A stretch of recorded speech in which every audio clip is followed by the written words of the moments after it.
Hey guys, welcome to Birdie Little Secrets. I'm Cass, that's Sid, and it's time to spill the tea. Guys, we have so much tea to spill. It is overflowing. So much tea to spill. The teacup is popping off. Mm-hmm. The kettle Overflowing, the kettle steaming is hot. screaming. It is steaming hot this week, and I'm so happy. The tea is great because JT won the RBC Heritage, which was just a dream come true, honestly. I know. Wow. I was trying to be like chill. I know. Like, wow, I'm so creative and like not look for the props, but I appreciate you. I think my face played that off like that was not Yeah. I haven't said that before. set up for There that. was no practice. I just love that you said that. JT came out and spilled the tea. Guys, he did it. He After really a did. 3-year drought, JT is back in the PGA Tour winners circle. Thank goodness. Thank goodness. And he looks good in that tartan. Does. Fits him very well. Yeah, which also brings up a question that I have for you later. But on the topic of JT winning his Sweet 16. Sweet 16, my super sweet 16. Yes. You reminded me about that wonderful show. Yes, it's a big bash that JT is finally celebrating his 16th win. Yes. On the PGA Tour. I mean, iconic. It really is, especially now with his little girl. And that's why it'll happen. Yeah. He's been saying this. It's He's been true. saying this. His game has become like unrecognizable in the best way these past few months. I agree. mean, he truly has just changed the way he's played, and I truly believe it has to do with Molly and I agree. Jill. That's what we say every week. It's like Yeah. you get engaged, get married, have a baby, all of a sudden they're going to win. Those are like the it factors. Oh, for sure. Yeah. Because he was in, like we said, a 3-year drought. And wait, I wrote this down. So since his last win, which was the 2022 PGA Championship, which was a major, absolutely amazing, he's played 59 PGA Tour events, recorded 16 top 10s, and 10 top 5 finishes, and then runner-up 3 times. He's been working hard, but he missed the FedEx Cup playoffs in 2023 and did not make the President's Cup this year. So, Which is crazy. it is crazy. So I feel like he's been working really hard to get this to this moment. And of course it happens when little baby girl is out there waiting. Definitely. I mean, and that's, guys, we've talked about this a couple times. Like in JT's post-round pressers, he talks frequently about he just wants to win and be able to greet his family on 18 now that little baby Molly is in the picture. And that's exactly what he did. Like he was even talking about how he couldn't look at them when he was walking up 18 in regulation because he was just, he's just focused. He has to be focused. He has a job to do. And he, like, the second he saw them, he would have just bursted into tears. So, and it was, oh my gosh, that winning putt, guys. Incredible. It really was. It was incredible. Go back, watch, because it is so good. Yeah. I mean, coming off of Rory's incredible finish and then now getting to see JT's incredible finish, like what blessed us with this amazing week golf after week. Like, it's just, what did we do to deserve this amazing golf? But it's huge and it's growing, and I feel like honestly that was the best person to have won the RBC Heritage. Like it's just such a great event. It's a signature event. You win the jacket. It's just such a big deal. Yes. And, so my question for you. Yeah. Do you think the players who are entering Sunday of the RBC Heritage plan their outfits around getting to color coordinate with the tartan plaid? They better. That's what I'm saying. They better. They really better, because there were some players out there who were wearing certain patterns and I was like, that wouldn't look good. You're not going to win. Clashing. Like, and listen, people. that wouldn't look good under the jacket. So therefore you're not going to win. Correct. Ooh, you know what so you're thinking about like that, a superstition. Yes. Like if you do not dress to impress, like dress for the job that you want, yes, not the one that you have. Yes, we are taught that from a young age, people. It applies in all aspects of life. Yes. I mean, it can't not go through their head that like they might win and they might be putting on a red plaid jacket. Right. And not everything goes with that. So they have to be thinking of that. I mean, truly. Because if, let's say, like you're Andrew Novak. Don't even get me started. I want to get you there. I want to get you started on that. We will get there. And you are like in contention. You might win this tournament. Yeah. Like you are up there. Yeah. Like you got to be thinking about what's going to look good after. Yeah. Especially if it's your first PGA Tour win. Absolutely. But he was in white, so he would have been fine. So, well, that's what I'm saying. He was obviously thinking about it. Like these Puma boys out here, like Spawn and could you imagine? Ricky are out here wearing. Imagine he's wearing camo. Yeah. Yikes. They were wearing like these lemon shirts this week. And we're like, oh, look at the lemon boys are here. But sometimes I feel like they get a script of like what they're supposed to wear per day. They so definitely I hope the do. company is thinking about this as well. As they should every week because they obviously want their player to win. Can you imagine if Ricky won and he's wearing lemons over a tartan plaid jacket? And listen, people, I know a lot about how to style around a plaid jacket. Yes. That's what my husband wore on our wedding day. Yes. Yeah. It was not red. It was green. And he looked super handsome. It worked. Did it make the planning a little more challenging? Did I have limited colors and patterns, actually no patterns that I was able to choose from for my girls? Yes, that happens. So it's almost like you're planning a wedding when you're winning the next day. You know what I mean? You just got to think about it. No, that comparison could not have been more. Oh, that cuts deep. Like Yeah. PTSD. But again, he looked super handsome and I love the choice. And I absolutely, big fan. Big fan of the plaid. Yeah. But yeah, so JT won in a playoff against Andrew Novak, which again, I cannot wait to get into that. Yes. But well, let's do it now. Let's dive in. Guys, I freaking told you. Yeah, now is the time, Cass, to lay it on thick for all of our listeners to say, you can't say I told you so yet, though. I agree with that 100%. Okay. But I do feel like I have a little bit of street cred. Oh. I got some street cred. I do. Put some respect on my name. I literally keep saying that Andrew Novak is creeping in there. And here we are at a signature event at the RBC Heritage in a playoff with JT. Yeah. No, he almost didn't did it. Like, truly, almost did it. But I do feel like I earned a little bit of credibility there. I know golf. I know what I'm talking about. And you made sure I knew that. Oh, 100%. For sure. All weekend. Instantaneously. No, right. And hands up, guys. I'm like, yes, I will give this to you. You did call this. This doesn't have to be a fight. We can agree. We can agree that I was correct. I agree. It doesn't have to be a fight. We would never bicker. No, absolutely not. But yeah, I do feel like I earned some street cred. Did I say, and have I been saying that I have no idea when it's going to be at what tournament, just hopefully maybe this season? Yeah. So is this where we get you to call it now? Like you go, dive into this. Like when is his first win? When is it? This is, I don't know. It's tough because he has been in the mix. I know. And this is a signature event. That's what I'm saying. Yeah. This was a huge tournament to even get a top 10 at. Yeah. Like that in itself is a huge accomplishment. I will say it's getting closer and closer. For sure. This is the closest that he's actually been in over a year, I think. So at least we're making strides. Yeah. So I do feel like it's coming very soon. People. It'll happen at some point. Just wait. And when it does, we are gonna as looking like right at everyone are never gonna hear the end of it. I don't think anyone is questioning that. I think that they're very, very well crazy. Of course. As you should. It's like Victor won all over again. You know what I mean? Yes. But we need to keep talking about JT for a little bit because I feel like it was just like, oh, I was there. Also, I don't think we got to obviously everybody knows who follows the podcast. We haven't gotten there yet. But the vibe, like everyone was so happy for JT. Yeah. Not that they wouldn't have been for Andrew Novak because again, that would have been his first win. I would have been correct. Like that's a big deal.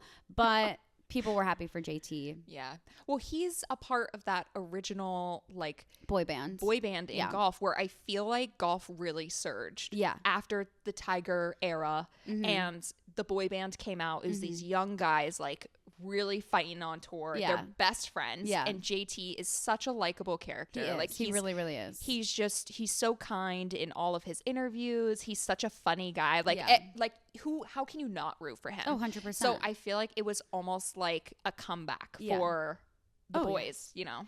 And it was in such dramatic fashion. Like it was a walk-off win. Oh. That was the longest putt that he's ever had to putt to win ever on the PGA Tour. I mean, so that's crazy. A nail biter all day. I mean, he was my gosh, it was so fun to watch. It was. To be there, I'm so jealous that you were there. First off, we were separated, which is so rude. It was rude. I agree. It was diabolical to separate us. I had to survive work alone, quite literally. No, I did feel for you. Everything that no, you didn't. You didn't. No, I did.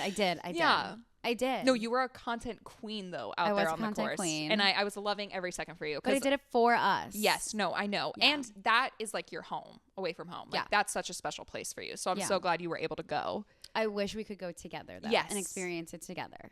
And see Andrew Novak in a playoff together. So in person, I could have been like, I told you so. I told you so. I told you so. I told you so. I'll tell you, everyone I was with, I told them 100,000 times. I believe that. I'm not doubting you in that that sense. I believe it. This is the guy I was talking about. You see, I'm right. Yeah, no, I definitely don't miss an opportunity to. No, right. But I do think when Andrew Novak does win, like, I mean, we need to have him on the pod. Yeah. First boy on the pod. It'll be he will have to thank you first.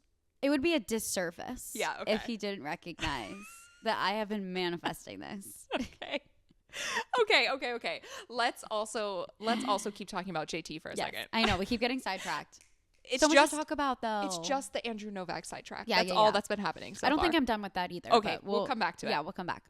So, like we mentioned last week with the caddie drama. Oh my God, yes. AKA the caddie drama we are creating ourselves. Is there drama? I don't know. Probably not. But in last week's episode, we said, if he continues to caddy, maybe there's drama. Like, remember? Wait, didn't we literally say like, yes, if he wins on the bag? Yes, we did say that. We did say that. 100% we did. So we called this. We just know golf, guys. I know. No sweat. Our like resume is really. It's a lot better than the basketball knowledge about the shooters. I got and the pointers for that too, by the way. Yeah, no, I know. I know. It was tough. It was tough. And hands up, I don't know basketball, but I do know golf. We obviously know golf. And freaking Joe Greiner winning on the bag with Justin Thomas. Crazy. That is so insane. It is insane. But I was talking to a lot of people, and maybe we'll have to research it like a bit more, but they were saying like, oh yeah, when caddies switch players, like that happens actually quite often where they get new caddies. It's like if you think about it, a fresh perspective, a new routine, a new, like everything. It's not to say, ooh, that might be bad if I say that. I'm not going to say that. Okay. I was just like, to compare it in a sense to like us getting ready in the morning and like, you know, going on your hot girl walk and like doing that, like you're glowing up. Oh yeah. But I don't want to say. But you don't want to say. I don't want to say that because that's not true in a sense. But that was what I was thinking. It's just like a fresh perspective. Yeah, right. You know no, it's just a new situation, and that can lead to new outcomes. And obviously, like they are just thriving together. Yeah, and to remind our listeners, or maybe enlighten you if you don't know, Max Homa, another PGA Tour player who very friendly with JT. In the boy bands, semi. Yeah, right. He just parted ways with his childhood friend, Joe, who was on the bag for JT this week. But it was not, everyone I think assumed that it was Max Homa's decision to part ways. But that was actually not the case. It was actually Joe. And he said, well, Max said, it was not my choice, so it sucked. But we always had a deal that we're friends first and friendship mattered more than the work thing. And he was wise enough to do what he did. Yeah. So I think they split super, like, obviously they're still best friends. Right. You know? And you know, Homa was at one point nearing the top 10 and now he's outside the top 80. Yeah. So you have to think about it it's business at the end of the day. And there's no shame in that friends, either. Yeah. So they have a relationship too that they have to protect. And I feel like you could compare this to so many different jobs. Yeah, absolutely. That's why you're not allowed to work with your wife or work with your husband. Like it makes sense. But do I think there was a little bit of salt in the wound that JT just won with Joe having him on the bag for 2 weeks? And then it also begs the question, will he stick around? with JT. See, that is the question. Was this just a temporary thing for JT originally? Or is this now their relationship and their partnership now going forward? I don't think so. I mean... Oh, you think he's going to leave? I think JT... The reason that JT had Joe on the bag to begin with is because his caddy has an injury. Yeah, that's right. I think he's going to let his caddy come back once he feels better. I think obviously like the headlines and the media is going to go crazy and be like, oh my gosh, they have to stick together. Right. I do think it's like crazy that they won together, but we can't give that all to Joe. Yeah. JT has had an incredible season. He's made all of the cuts of 2025. He's had what? How many? All of the cuts. All of the cuts. All in all 10 tournaments that he's played, yes, I will say. But and he's had 5 top 10s. Sorry, we have construction going on next door, so sorry. Just ignore that. But yeah, he's had 5 top 10s. He's made all the cuts that he's played of tournaments this season. Yeah. Like, he was trending in that direction. Absolutely. He was going to win. So obviously having Joe on the bag was funny and ironic probably. I don't think it really means that much. Yeah. I don't know, but that's my personal opinion. No, so. I honestly second a lot of that because I was just thinking too, like JT was primed to win very, very soon. Right. Like he has just been trending in such a positive slope. Exactly. That it's like, I don't think you get like a new caddy one day and all of a sudden it's like he gets the credit. Right. But I mean, he got to take home the paycheck. Right. And that's not to say that like a caddy can't change someone's game. Like, of course. For sure. 100%. But I don't think it happens overnight. Yeah, exactly. Yeah. So I just think, and also for the girlies who are listening who don't, like, the caddies relationship and switching happens actually often. Yeah. Like that's not an unheard of thing. Right. So just to not think that this is such a one-off. It's not this has happened before. It was just like, it seems like drama because it was right before the Masters. And it's just, and Homa made it very clear that he did not make the decision. So everyone was like, ooh, drama. Golf drama. I mean, obviously we're here I for was it. like, ooh, drama. I know. For sure. I mean, I'm definitely here for it. Like, give me all the golf tea. You know what's crazy? That I was like driving here and researching. I wasn't driving actually. I was in the passenger seat. Just to make it clear, I was not researching and driving at the same time. Okay, perfect. Super bad at that. Thank you for letting us know. I mean, this is kid friendly, okay? Oh. Don't do this at home, kids. Okay. Are we kid friendly? I think so. Okay. We don't curse. No. I don't know. I guess we can reevaluate that situation later. No, but we don't curse. JT has a lot to credit to Xander. Did you see that? So I only saw that when you showed me. Yeah. Okay. So you explain. Okay. Yeah. So I mean, I was just like flipping through social media and I saw like a clip of JT's presser, and now I bet it's all over the headlines. But someone asked, like, he went from 174th to 24th in putting. And they were like, what?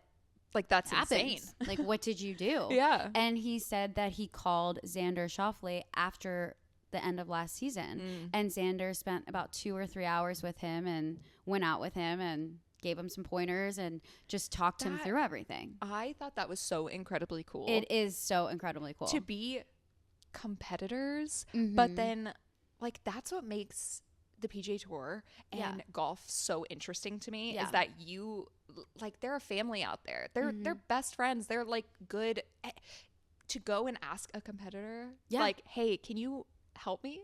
Like that's so cool. Exactly. Like the Jacksonville Jaguars, like, coaches aren't calling like the coaches of the Philadelphia Eagles and asking nowhere else would you see that. Like, that's saying, oh my God, my O-line was terrible. Yeah, like, this season. Can you help me because the camera quarterback has nowhere to throw the ball or time to throw the ball? But that's just an example. Right. It would never be Trevor's fault. This is the Jags' year. Okay. It's our year. It is. Don't worry, Sid. But it's like, that's such a good analogy. That's such a good point that you make. It being the Jags' year. But then also the fact that you don't get that relationship with the players in a lot of sports like that. Like, I can't really actually think of a sport where you would go like, what I think is like more crazy is that he really can credit so much to Xander when he said that they only spent 2 to 3 hours like working it out, but he said it was like that impactful. Like, which is crazy. That is actually insane. So, hey, you know what? Maybe that contradicts everything. And Joe could have shed a lot of light on JT's career in the last 2 weeks. I feel like we just contradicted ourselves a little bit. I don't know. Are we bad at this? Guys, Andrew Novak was in the playoff. Yes. Guys, that's all we need to know. Andrew Novak almost won. And Kassidy would have called it. That's bottom line. Yes. And that we can't be wrong about. No. I also think last thing about JT, at least for me, is that it's crazy that he assessed himself a 1-stroke penalty on Championship Sunday. Yes, I saw this. Yeah.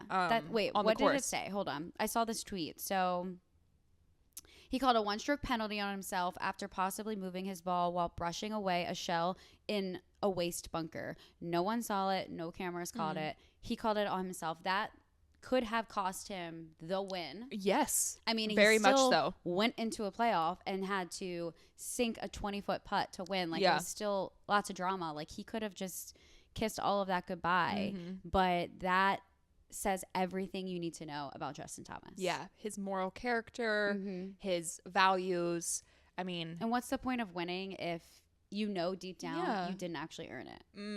Wow. Oh, my gosh. I mean, it's true. Then maybe Andrew Novak would have won, and then maybe I would have been right, but that's fine. So JT, come on.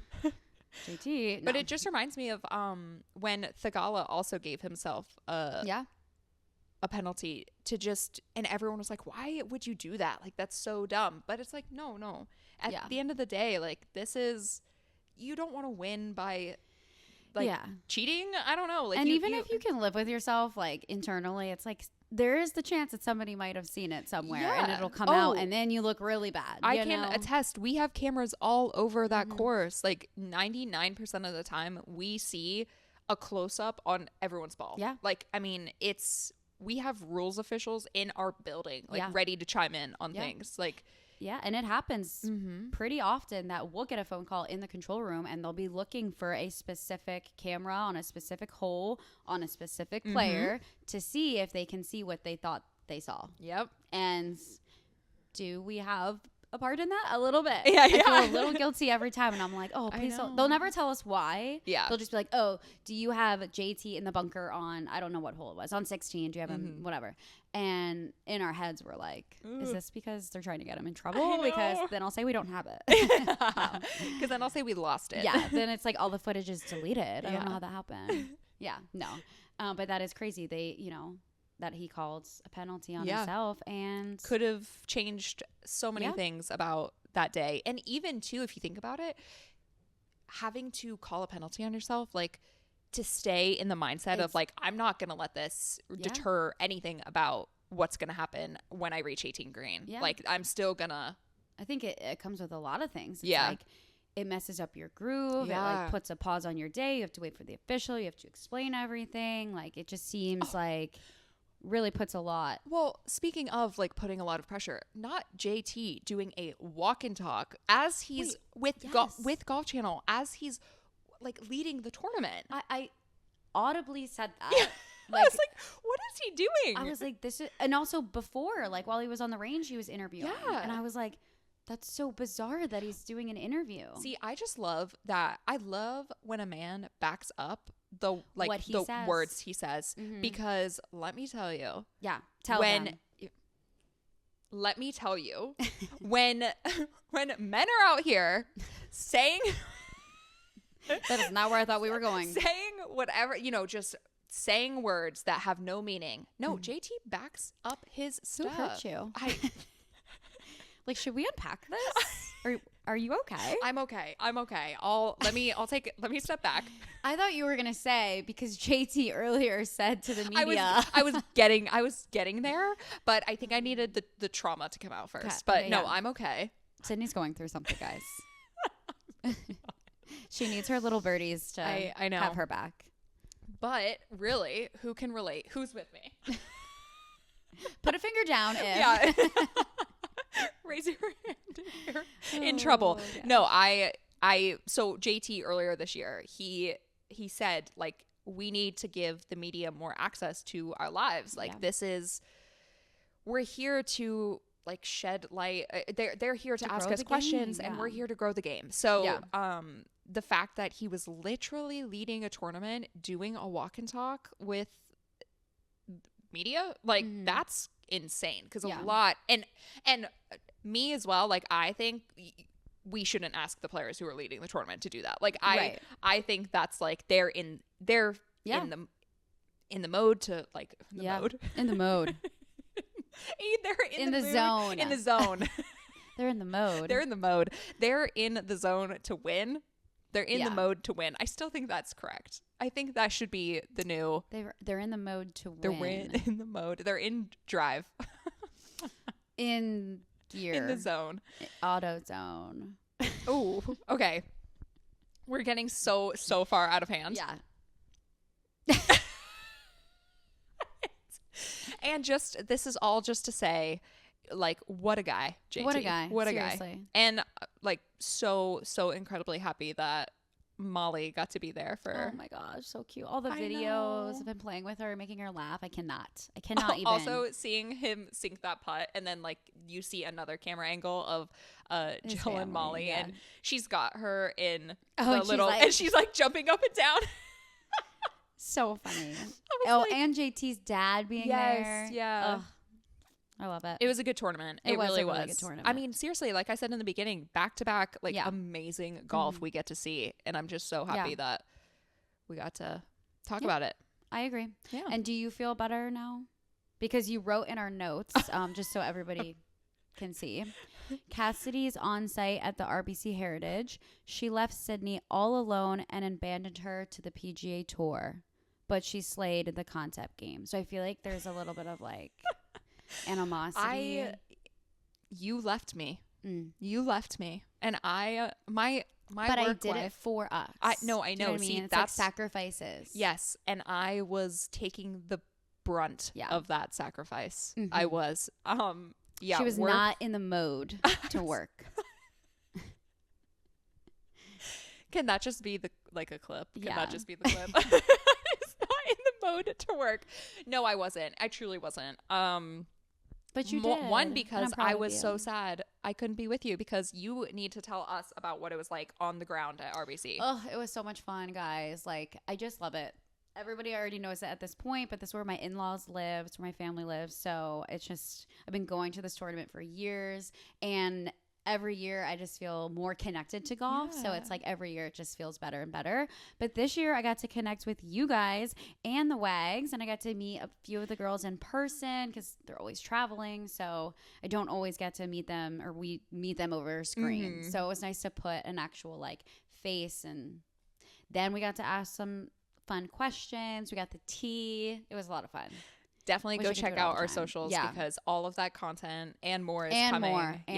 I know. I met a lot of little birdies out there. We got some OOTTs that we'll share with you guys. See, that's what I'm more like. I'm so sad I wasn't there to just like meet all these amazing girls. Showed up. Oh, like everyone. Outfits you sent me. My head was on a swivel. Like I was like, everyone understood the assignment. They totally did. Yeah. I wouldn't have even like thought to wear like the gorgeous outfits they were wearing. I was like, this is stunning. I'll tell you though, I only saw like 2 cowgirl boots, and they looked like they were in pain. See, my girls, I needed to be there for them. Yeah, I was going to snag one to do an OOTT, but I was like, I'm supposed to be helping the little birdies and guiding them properly as to what to wear, and I feel like that would have been negative.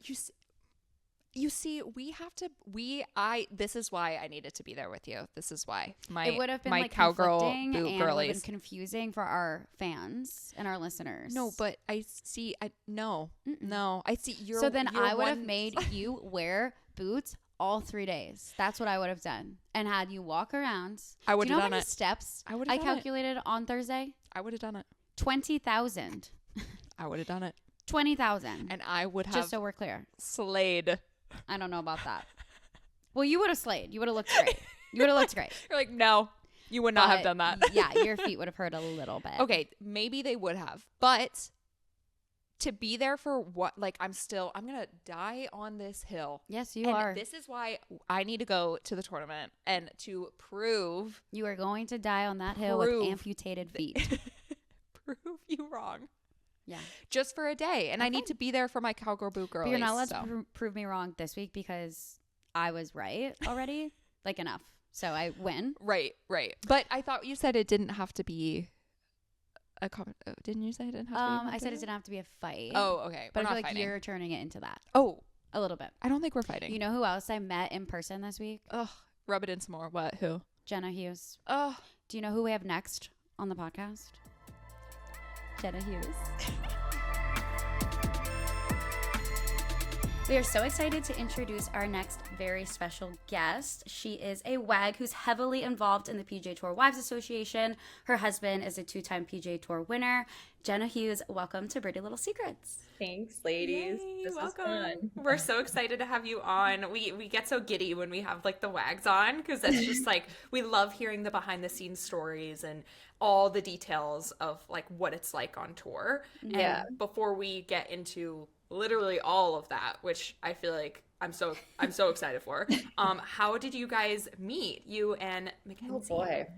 We met a long time ago. So I met him my freshman year of college. We went to Kent State University and we were just two nerds attending an extracurricular course for like extra credit. And him and I both showed up at the exact same time and our professor wasn't there. And we sat down at a table and he introduced himself and I was like, oh, you're the guy that like walks by me every day on like, we had the same class but like a different schedule, and so he would be walking out and I would be walking in and I was like, oh, you're the kid with like the really nice shoes that I would walk by. And so yeah, it was just really funny. We didn't date right away, but yeah, we met at Kent State and the rest is history. We've been together since college. College sweethearts. I love that you noticed the shoes out of everything. You know, like you got to comment on the shoes when they're. Yeah, oh yeah. You always have to look at the shoes. I think they were in our wedding vows that he said that he thanked his mom for getting him the shoes. That's so cute. So yeah, it was cute. So was he like a college golf star when you were there? You were like, he was a golfer. Yeah, he played at Kent State and was on the golf team, as well as many of the other guys. Corey and Taylor, I remember them all the way back from our college days. So we go way back. Yeah, you guys do. That's crazy. So what's it like now then? I know you said you know you guys are all so close and that goes way back, and now today it's like being friends with everyone on tour and knowing them for so long. Like, what is that kind of journey like all together? You know, it's amazing to see how far they all have come. Yeah.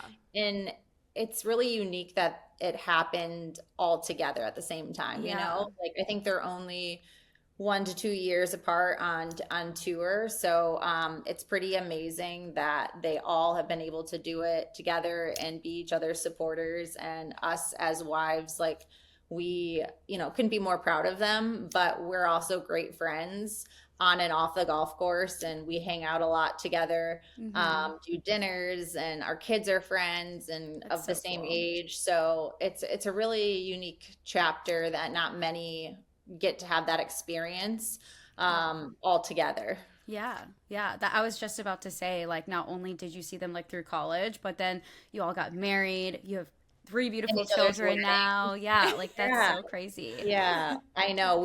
I've been to their weddings, and I knew them back, you know, in their party days and their collegiate days. So wait, okay, let's build the party stage. Yeah, like, do the golfers know how to get down? Like, you should ask Corey and Taylor about Mac's most recent wedding. That I call my husband Wedding Mac. So we don't really party much or drink a whole lot. And if he attends a wedding, he is a good time. That's when our wedding including. But yeah, I'm pretty sure Mac and I think Corey as well had a great time at our friend's last wedding in Miami, so you can ask him about it. There may be some videos out there. Oh, we definitely will. I'm writing this down. But we know that Mac's a good time. I mean, speak for it. Yeah. You're going to be like, I regret saying that. But we'll get to the President's Cup, but like him chugging the beer on the first tee, I mean, obviously he's a good time. That was the best way to get the crowd going. He doesn't even like drink a lot, which is so funny. Like when I looked at him on the first tee, I'm like, oh my gosh, is this my husband right now? You're like, wait, what are you doing? he stayed true to his word. He told Mike Weir he's gonna support the team whether he's playing or not, and he's just like, I know I have to be the hype man. He's like, I'm not playing the first match, and it's important to get the crowds going, especially in Canada. So he got on the first tee and chugged the beer. He understood the assignment. We love got the people going. I mean, it worked. He did. It worked. The President's Cup was such like a crazy time. Like having it be in Canada, like you guys are there, and a lot of Canadians were on the team as well. Yeah. Like how did all of that feel? Because I can't even imagine. And first off, also the wives were killing it. Yeah. Like more importantly. I felt like the biggest hype cheerleader that I've ever been at a golf course. Like I had a pom-pom in my hand. Like I think the second round, they gave us pom-poms, and I don't think any of us put them down the entire week because they just told us just to cheer, and that's what we did. So it was a lot of fun, but it was a surreal moment. Mac always said he would give up his wins to be on the President Cup under Mike in Canada. He was just so honored when he got that phone call, and we knew it was going to be an amazing week, and it was. Like it lived up to everything. Mike and Michelle were incredible hosts and captains, and we were just so honored, and we felt like the week flew by. Like you were exhausted at the end of the week, and it flew by.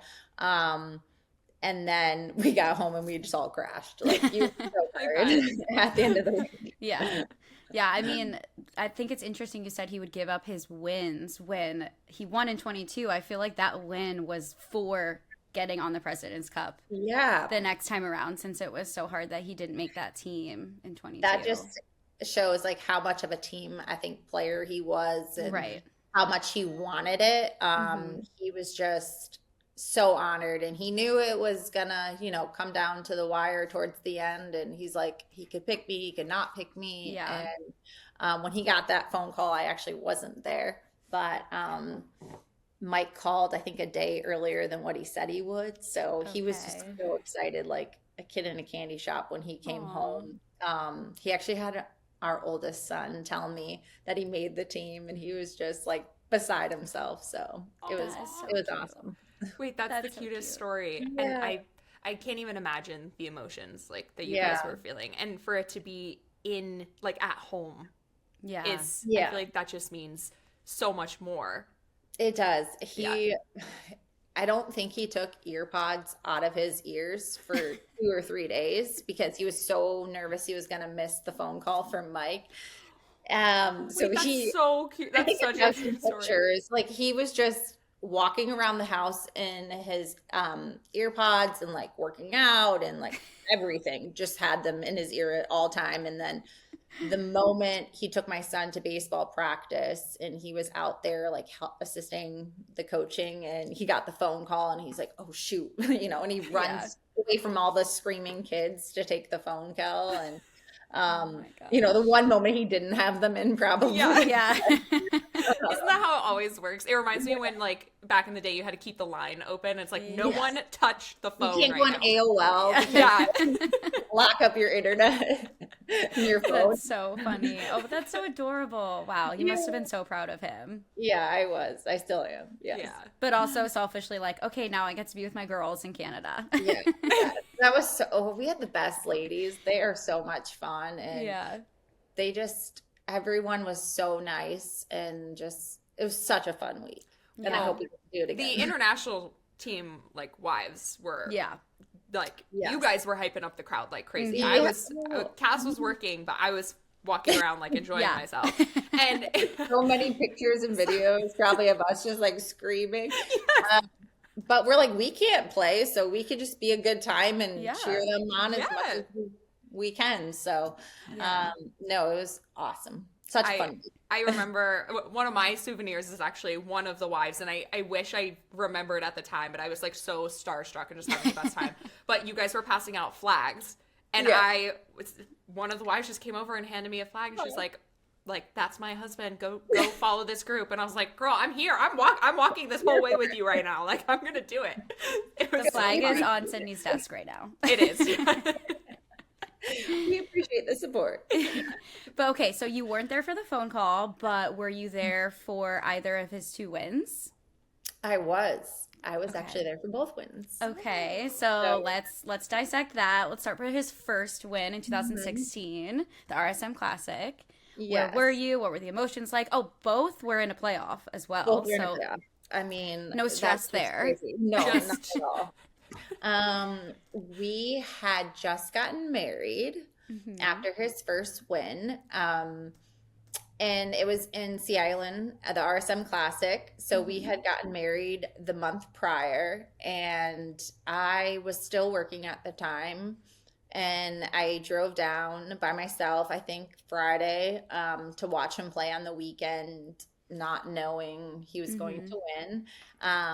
I just had a really small bag packed and just left right from work, I think. And it was ironic because at the time, him and I were contemplating me leaving my job. So, and this was, I think, just assurance that, we made the decision that we were going to just travel together. We're like, it could be 1 year on tour. It could be, 20 years on tour. We don't know. So like, let's enjoy it together. And so I think that Friday going to tell my boss that like I was going to put in my 2 weeks notice. Wow. And so can't remember if I did actually, or if I waited to that Monday he won. But I remembered a lot of my coworkers, they were so excited when I came back, and I'm like, yeah, now I'm leaving. But you're like, yeah, no, I'm really that is happy. So iconic. Exactly. So no, it was amazing. His mom was there, so she was so proud of him too. And I mean, the nerves were high, especially because it was a playoff and we had to sleep on it going into Monday because it got dark, so they couldn't finish. So I think I was like all out of clothes at that point. And I just threw on whatever I had, and it was freezing, like 40 degrees maybe. It's always windy in Sea Island. Yes, always. It was like 7 or 8 a.m. So it was really cold. And we had to go out to the one hole, and I thought he made par, like he made a long putt, and I thought, okay, par, we're going to go to the next hole. But it was this is bad, 4 or 5 man playoff.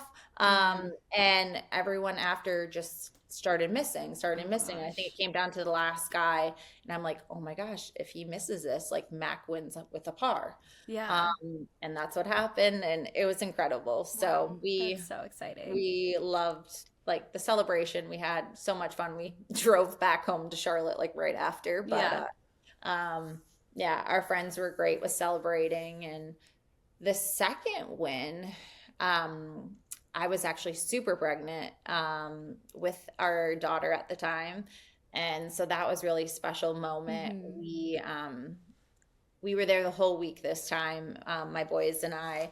And so they were like just so proud, and Mac had always like dreamed of having your kids run out on the green, as do every parent first. So that was an incredible moment for him and for us, and it was so special.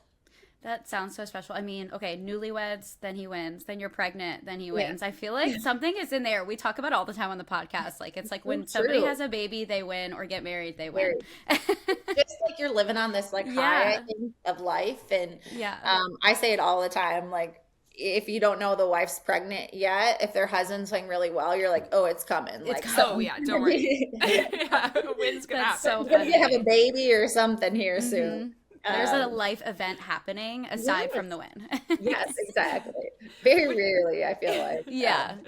Is it just coincide? But no, it's funny. Yeah. Well, even how you mentioned it from his first win and both of them being playoffs and then having to wait for that Monday, like what is it like that either Saturday night going into a Sunday where he has a chance, or like that playoff moment, like he's going into a playoff to potentially win for the first time, like what is it that night that you guys do, or like what kind of headspace are you guys in? Like how do you stay in the I try to game just let him I try to just let him stick to his routine as best as possible, whether that means me taking on more responsibility with the kids. I remember specifically at Sanderson Farms, we finished pretty late, I think Saturday night, and I had to feed the kids. So I took our courtesy car and I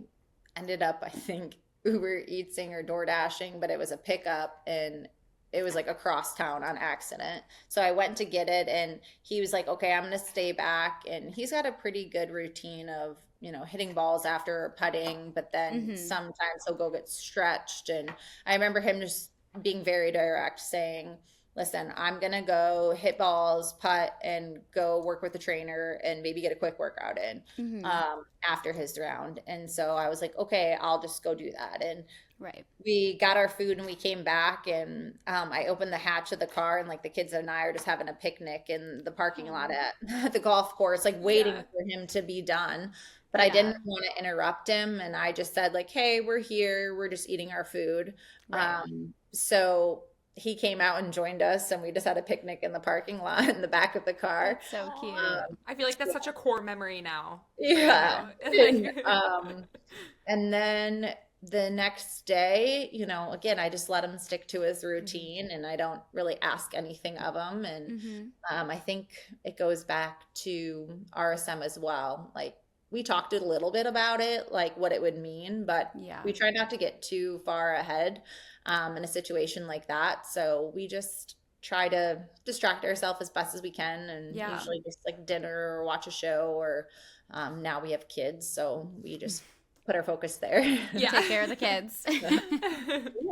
No, that makes sense. I feel like just keeping it even keeled is like the best way to go about it, even though you're probably freaking out in your head. I would be. Stick to it. Stick to your routine.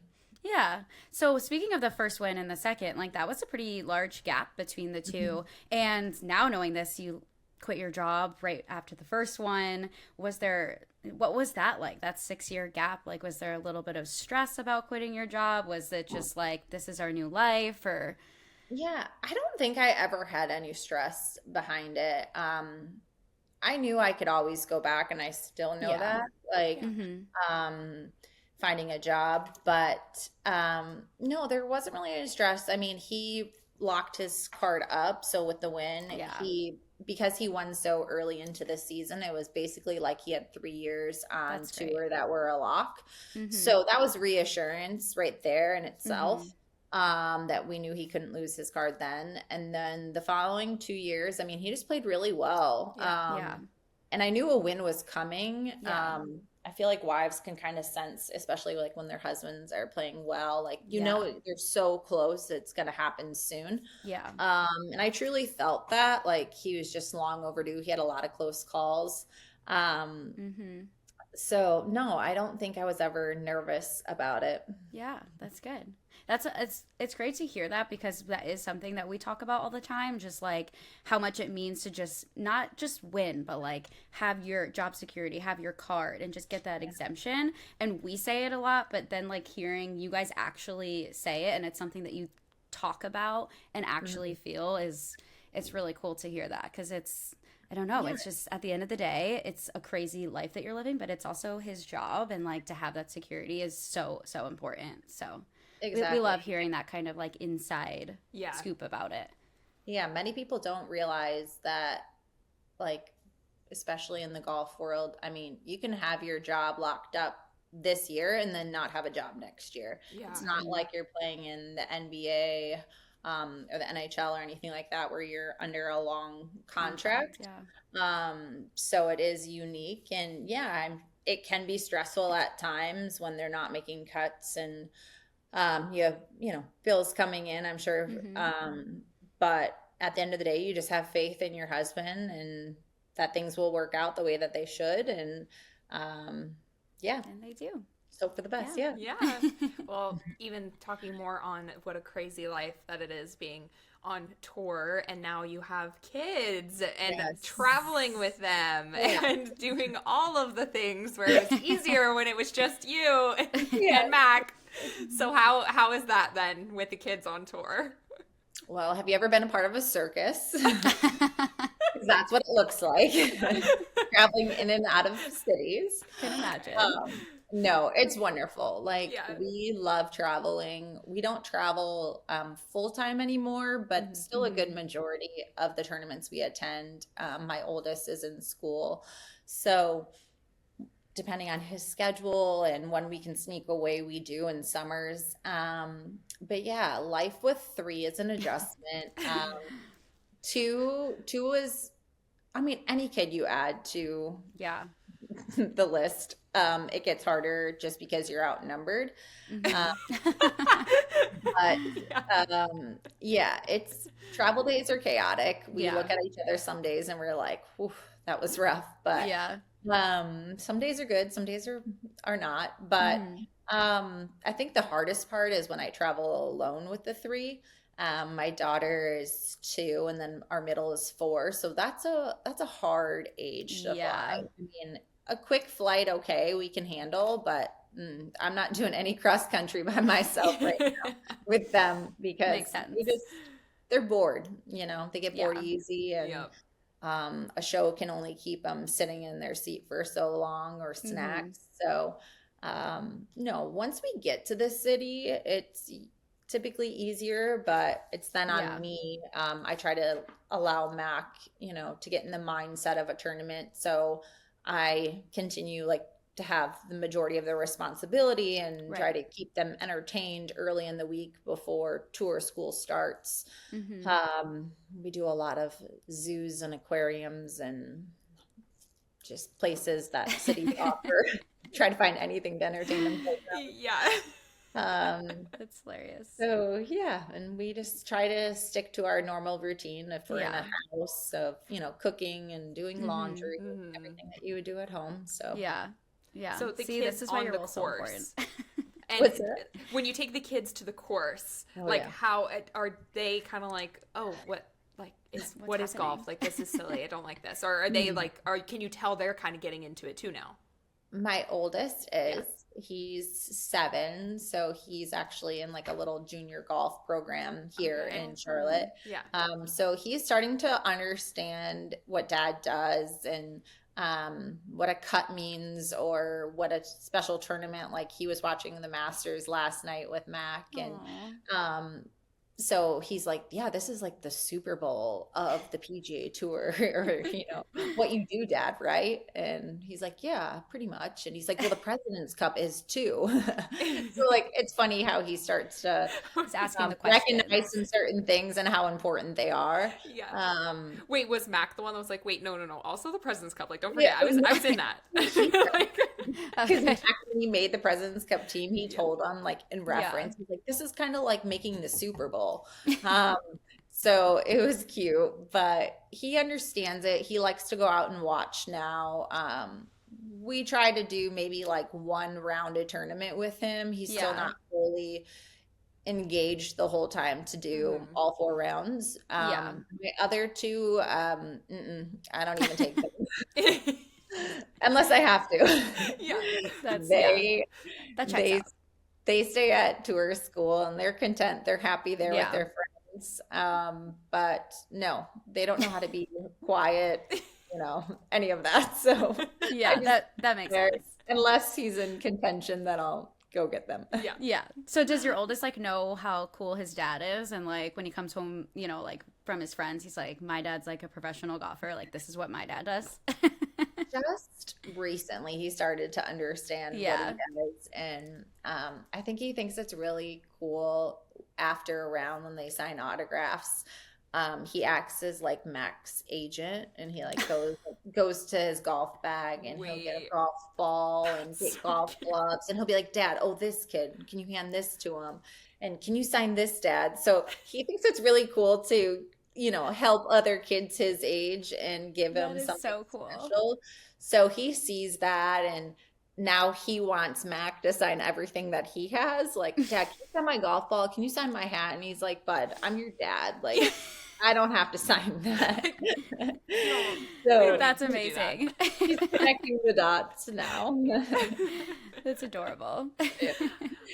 So speaking of just having the kids be with their friends and everything, and you speaking earlier on you being really close with like the Taylors and or Nick Taylor and Corey Connors and all them, were you guys at the when Nick Taylor won the RBC Canadian Open?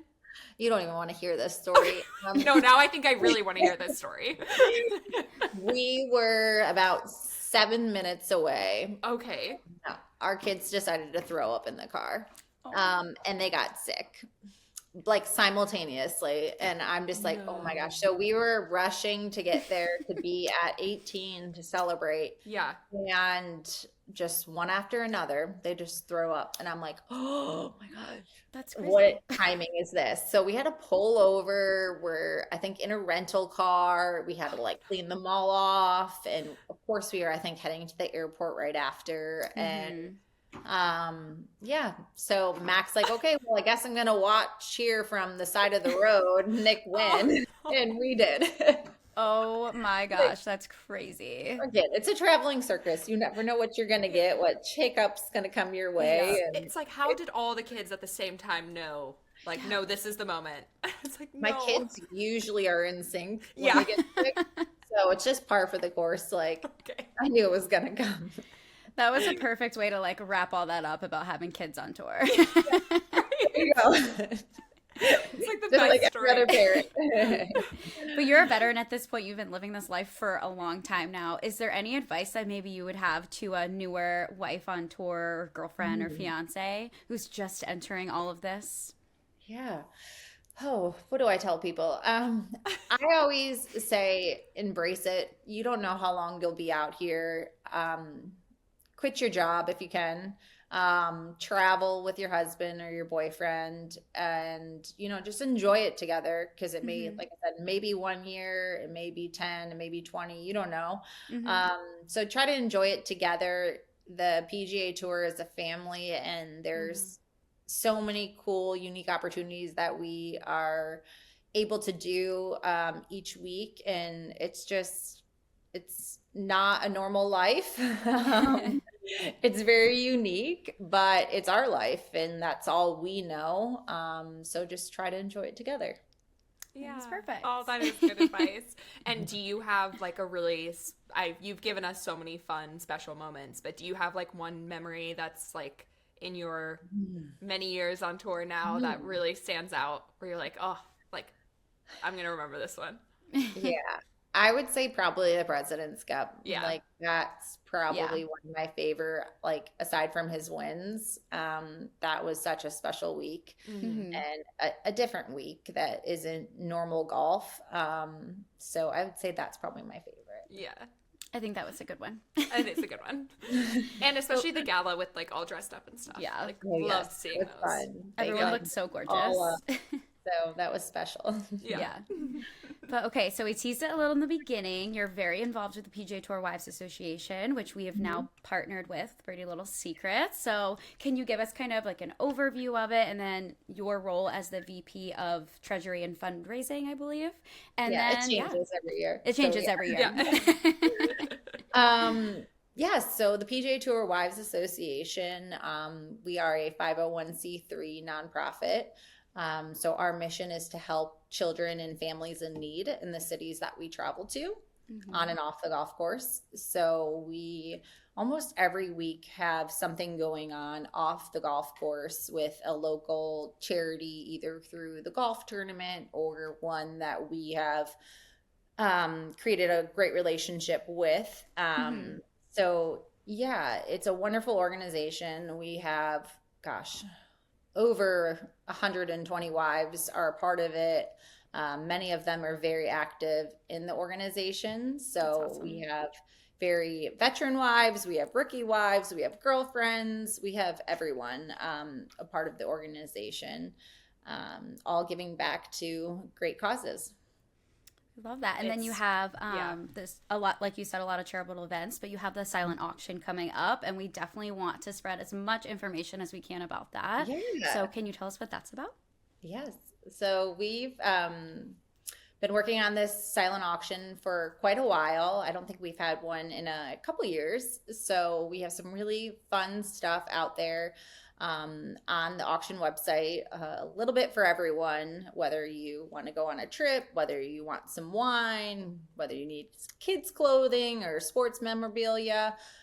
We have a little bit of everything there.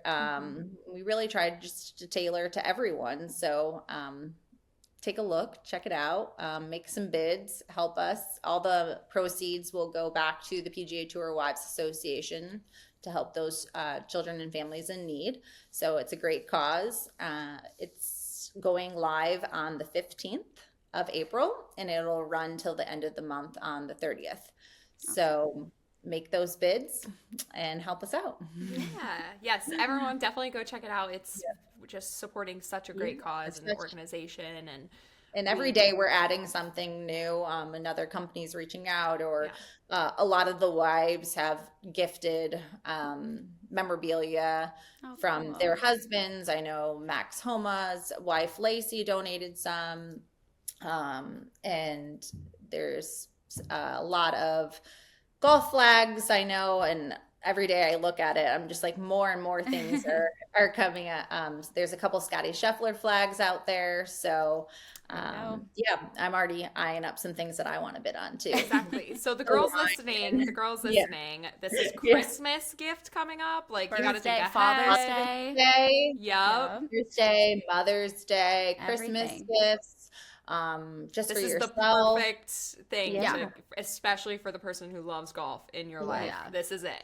This year too, we have a lot of cute kids items. We have kids golf bags, kids apparel as well, ladies apparel.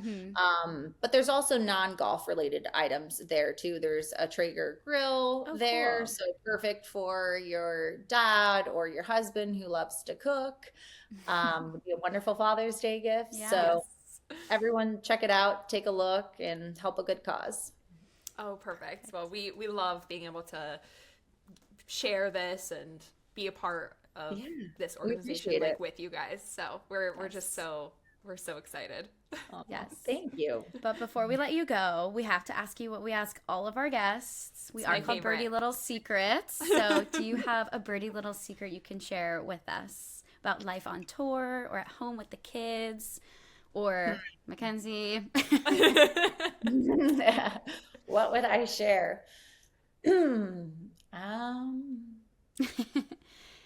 could be a superstition, maybe a pre-tournament routine or after the tournaments, or I feel like you've given us a lot about life on tour with the kids. I have a good secret. I don't know what I can share.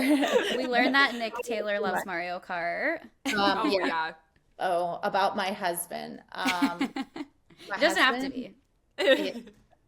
He will eat nothing with chocolate ever. It scares him, which is kind of a deal breaker sometimes. That is concerning. Wait. That's so funny. Yeah. No. I would say he loves to sing. A lot of people don't know that, but he will blurt out a lot of random songs at random times. So his little hidden talent, like he likes to tell people or not tell people, is that he likes to sing. Well, so sorry, Mackenzie, now everybody knows. Yeah, and I also need to know, like, what's his go-to karaoke song then? Oh, he's got a lot. Too many. He knows a few good Taylor Swift songs. Okay. Oh my gosh, is he a Swiftie? No. He will really anything, old school, new school, country, a little bit of everything. Luke Bryan. Gotcha. He will sing to just about anything. Okay. So he loves to sing and he hates chocolate. I feel like that's a good Birdie Little Secret. That's exactly what we were looking for. Thank you so much for coming on the podcast today, for sharing so much about your life, and for sharing about the silent auction. We're so excited that you joined us today. So thank you so much. Thanks, ladies. Okay, Jenna, such a sweetheart.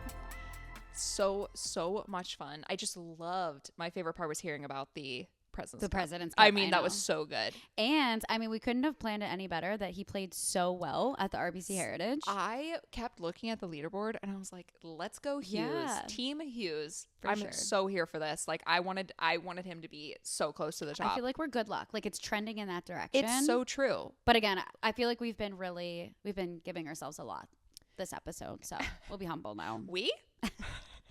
Are we now deciding to be humble? That's crazy. As we're wrapping it up. Yeah. As we're about to say goodbye. Don't worry. We'll be humble now. Yes, we'll be humble now. No, but couldn't be us. Little birdies, go check out the silent auction. I promise you will not regret it. Like, don't think that it's just like lame golf stuff. Mm-hmm. Like, this is for the girls too. Yeah, there's resort stays. You can get gifts for your husband or boyfriends. Mm-hmm. There's so many things on there. Merchandise. Mm-hmm. There's everything. I mean, signed memorabilia. Yeah, I want to put a bid on that Corrales stay. I know. You got the 2025 RBC Canadian Open VIP experience. We got the Farmers Insurance VIP experience with a Billy Horschel signed flag. Like, lots of perks. Yeah. The bidding goes until April 30th. You guys have to go check it out. If not for yourself, for your loved one. Yeah, absolutely. And for the PGA Tour wives.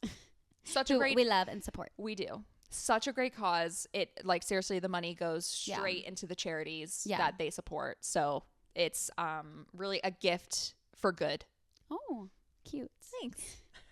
In the mode for gift giving. Oh, gosh. I feel like that's not going to be the last time I heard that. I'm in the mode to bid. What was that laugh? I don't know. That was like the ugliest face I could have made too. Good thing we're on camera now. Like full mouth open for that. That's okay. We're trying to be humble. Right. Yeah. No, I'll we can't graze over the fact that there was another additional PGA Tour event this week. Absolutely. The Corrales Punta Cana Championship. Guys, Punta Cana, stunning. Oh, beautiful. What a destination. Garrick Higo took home the trophy with his locks. The flow. He's been growing his hair out since I've last seen him. He has. Yeah. Well, his last win, I mean, he's unrecognizable. Well, that was also 4 years ago, also, guys, his last win 4 years all ago. All these droughts that we're cleaning up here. Seriously, it's either you're a first-time winner or you haven't won in like 1,000+ days. Yeah, that's true. That is true. I know. I love the tweets like, it's been 1,237 days. It's like, that's with like 1 hour and 37 minutes and 5 seconds. It's like, okay, that's a lot. Yeah, come on. It's just been 3 years. Like, just sum it up. Yeah. But Garrick Higo won, and something notable was that he doesn't have a sponsor, probably because he hasn't won in 4 years, which is super interesting to think about. So yeah, when we were looking into this, it seems like it wasn't a choice really, which also is very interesting. Yeah. Like in his presser, they're like, oh, let's get you some sponsors. Yeah. Right. So, and from like a sponsor perspective, like how do you pick what players that you're gonna support, and then also like figure out who's gonna be the next big name or next big golf? It's clearly impossible. Yeah, right. Because Garrick Higo, man, he came home with it, and he came home with it with a Boston hat on, which was so cool. But if sponsors are looking for somebody, Andrew Novak's gonna win soon, guys. I thought you were gonna plug us. If sponsors are looking, we're here. And we are like, how would they know? And I'm like, well, they could just ask me. They could just listen to the podcast. Yeah. No, just specifically ask you.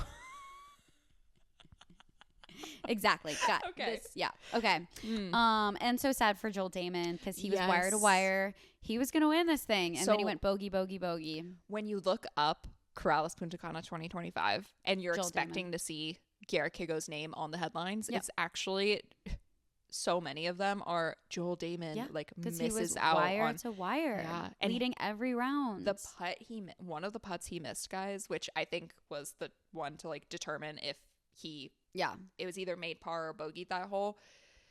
to stay in contention as number 1 was like this. Yeah, I mean, it was tough. A foot maybe, Yeah. and lipped out. I mean, you could hear the gasps. That's why there are no gimmies in golf. There people. aren't. There really aren't. And especially when we're looking and like watching golf, we're like, oh, they're professional. They got this. No, it's tough. And it was so, he was so hard on himself afterwards. I mean, that's tough. He like single-handedly lost it for himself. Yeah, like he really did. He was so, like, I was nervous, but I don't deserve to win. Like that's guys, he led every round and then bogeyed the last 3 holes. So just single-handedly lost it for himself. Yeah. But again, that's the sport. Yeah. That is the sport. That's how it works. It's hard. Yeah, and Garrick Hago was here to capitalize on, like to 100% to keep playing and pushing and come out with that win. So now he's back in the winner's circle here, which is crazy. Mm-hmm. And he's probably gonna have a sponsor next week. So yeah, actually, we'll keep you updated on that. Yeah. I'm. Who do you think would want to sponsor him? Like who? He's South African, right? Mm-hmm. Yeah. I don't know. Maybe another Sunday Red. Ooh. Because Carl Phillips, he true. just recently won on tour, and he's a young lad. Yeah. So I could think Sunday Red might pick him up to be like, I'm curious to see. You know, definitely curious. Yeah, I feel like it'll be like the boring golf sponsor. Yeah, I know, like just one of the. If I had to be honest, one of the normal ones. But we will definitely circle back. Yeah, and let you guys know for sure. I also think it's Mardi Gras this week. It is. Mm-hmm. On tour. It is Mardi Gras on tour. We're going to New Orleans for the Zurich Classic of New Orleans. And this is a fun one, guys. Yes. This is the team event. Yes. So Rory and Shane, talking about lads, Rory and Shane took home the trophy last year. You cannot forget them singing Don't Stop Believin'. Like, it was just an iconic situation. It was. They're coming back to defend. Will they win? Honestly, they've both been playing super well. Yeah. Rory's a Masters champion. They both had holes in one this year. Yes. Actually, that's so true. Mm-hmm. They're both playing super well this season. Obviously, Rory's playing very well, but Shane's also been in the mix. Yeah. So no, absolutely. I feel like they're going to come back very strong. Yeah. Rory, Grand Slam winner. Yeah. Career Grand Slam winner coming back for it. Yeah. And I feel like he's entering this tournament just like ready to have fun. Oh, 100%. Like to make, not that golf, like obviously he's loves what he does, but to make golf like fun again. Yeah. You know, after so much pressure leading up to the Masters. You have so much fun together. Oh, absolutely. But I'm also excited to see Harry Higgs and Joel Damon play together. They are so much fun. Yeah. We're going to see a lot of social content from them, I think. I think so too. But I hope that gives a little spark for Joel Damon. Like to come off a really, really tough week and have let loose fun with one of his really good friends. Yeah. Like back on, you know, his grind and just like help bring that spark back. I agree a bit. I definitely agree with that. Yeah. I'm excited. I'm excited to see who wins. And me too. Definitely excited to see the lads back at it together. Yeah. Oh, it's gonna be a good one. I did have a question written here for you. It's gonna be the same one you always ask me, and the answer is always the same. But I specifically put in it. Okay, if you had to pick a tour player to be on your team, who would you pick? No, parentheses. I'm not even gonna say it. Not Victor Hovland. Does it have to be a tour player? No, actually, it could be anyone. Who would you want on your team? Mine's Niall Horan. I was gonna think LPGA. Mine is Niall Horan. Obviously. Yeah. So if Victor Hovland is embargoed, I feel like Niall Horan has to be embargoed. That's not the rules, I don't think. Imagine they were playing together. Oh, I would die. Oh my God. We'd have to be there. I would actually give up my spot in the tournament to watch those two play together. Yeah. Can that be my answer? Yes. Perfect. That's accepted. Perfect. Okay, guys. On that note, make sure to catch us next week. You can tune in every Tuesday on Apple Podcasts, Spotify, or wherever you get your podcasts. If you enjoyed listening to today's episode, please like and subscribe, and pretty please leave us a review. Be sure to follow us on Instagram, TikTok, and YouTube. Watch us on YouTube. Yes. At Birdie Little Secrets Pod. That wasn't supposed to be a threat. Yeah. She's going through something, guys. It's very clear.